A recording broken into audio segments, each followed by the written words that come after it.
The executive director for the National Oil Company was speaking on the sidelines of the launch of drilling activities at the Kingfisher oil wells in Chikube last week, activities described by many as a key phase in the country's oil and gas development. EACOP is still undergoing a couple of discussions with the financial houses, and we believe during the course of this year we should be able to get to financial close. But in terms of progress, certainly we are progressing as well. It's not to say that we are at a standstill because we haven't closed on the debt side. We are moving ahead with the project execution, but we believe financial close should be within this year.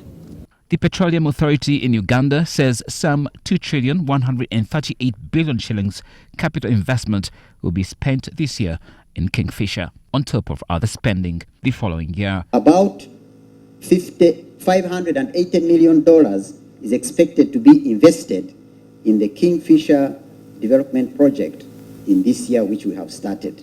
And a similar amount, about $580 million, is expected to be invested in 2024.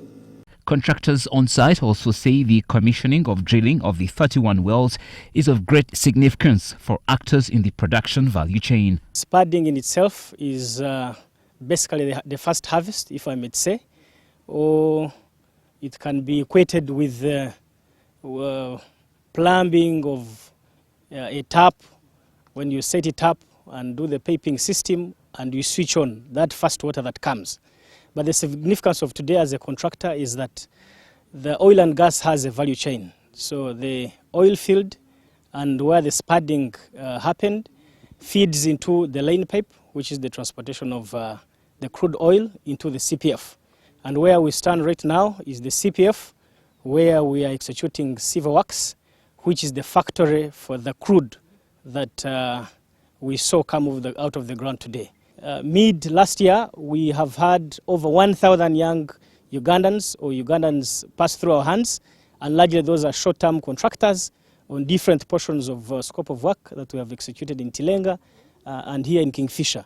The Kingfisher area is expected to produce, according to officials, about 40,000 barrels of oil per day on top of Tilenga, which is also on track for development. Malcolm Sime, NTV Business.